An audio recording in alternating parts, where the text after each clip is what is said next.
Hello, my name is Dr. David Allen. I'm a retired cardiac surgeon and member of the International Cannabinoid Research Society, ICRS. That means I'm a cannabinoid research scientist.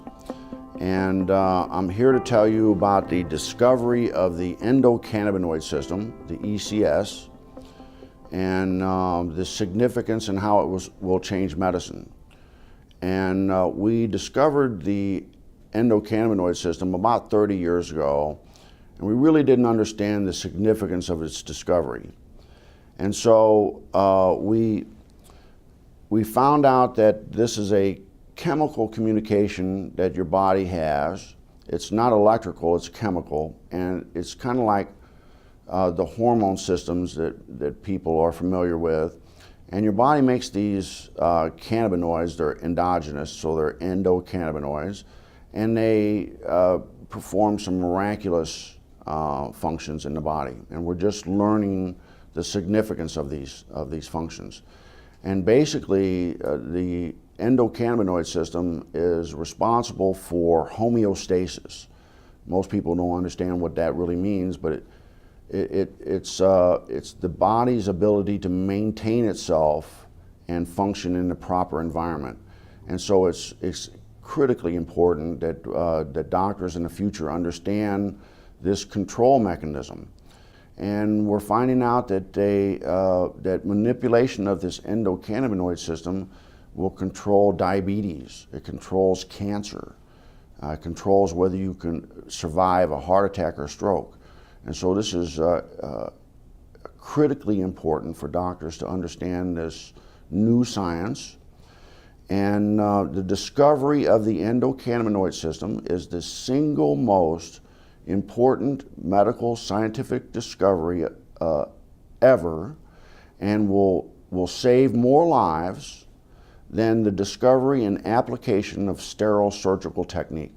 And I'm a heart surgeon saying that.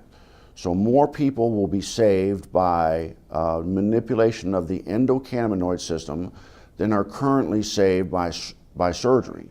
But recent research has been looking at cannabis and the different cannabinoids. There's over 80 plus cannabinoids discovered in the cannabis plant. The second most dominant one besides THC is cannabidiol, or CBD. Okay. And the research now is over 1,200 peer-reviewed journals on CBD.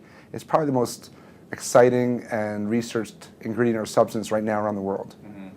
It doesn't have the psychoactive or high that is associated with THC, but it has a tremendous amount of other benefits, including research shows anti-seizure, anti-epileptic, which is why it's gotten a lot of popularity. You do a lot with children with seizure disorders, and they're getting benefits from this plant in a safe, non-toxic way versus all these drugs that typically don't work. Mm-hmm. And there's neuroprotective benefits, so you see a lot with concussions and the NFL. There's a lot of research being done now with chronic traumatic encephalopathy, or chronically banging your head a lot.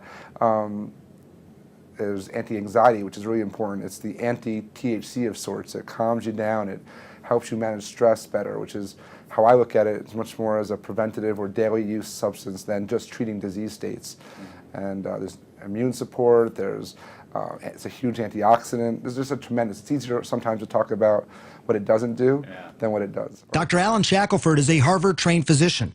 He's also among a handful of doctors in Colorado who give prescriptions for medical marijuana.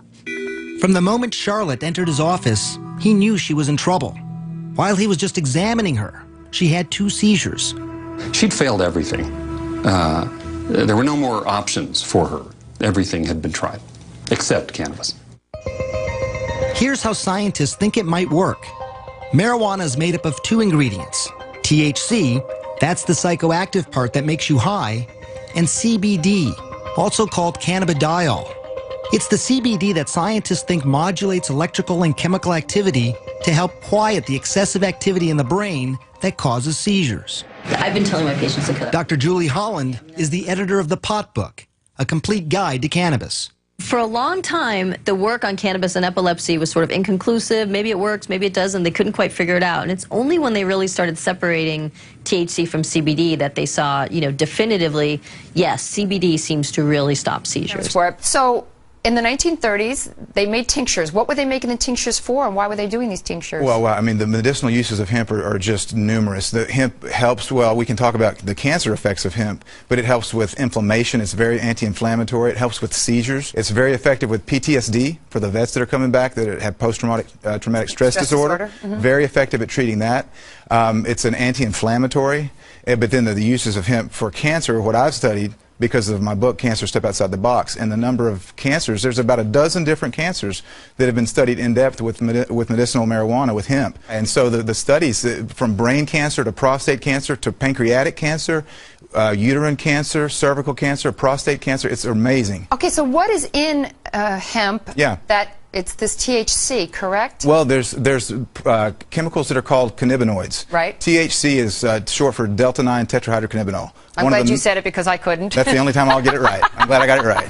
So that's the one, THC is the one cannabinoid that everyone's familiar with. That's the one that's psychoactive, and that's the one that gets you high if you smoke it. Okay. But there's other cannabinoids. One is called CBD, cannabidiol, and it's very medicinally used. There's no psychoactive component of CBD. So what do? Extract these and make tinctures, or you can make tea out of? You can make tea. You can eat it. It's a great superfood. You're into raw. A lot of people use raw hemp in their superfoods. Well, do you get high off of hemp if you eat it as a superfood? No, well, or just the seeds. You've got to heat the THC to make it become psychoactive. So people that eat the plant, they put it in a smoothie.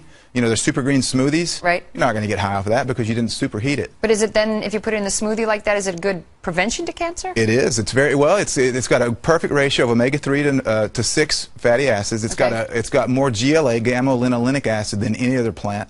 So it's got some really great fats. You're well aware of the importance of good fats in your diet. Yeah. So hemp it's a perfect superfood to eat. But it's also medicinal. I just never understood why hemp had gotten such a bad rap, and now I understand that it was really politically motivated by somebody who owned basically trees and didn't want to be in competition with the hemp to make paper. And yet, throughout the years after that, so many people suffered because of that. Yeah. So I guess it's actually a good thing that people are coming around a little bit. It is. I'm really encouraged about the different legislation in different states that are trying to legalize medicinal hemp, because of the fact that it is so good. It's not just a superfood. It's not just great for industrial uses, as we've mentioned, but it's a really good medicine. Thank you so much for coming on, Ty. I really appreciate you being here. Thank you, Carol.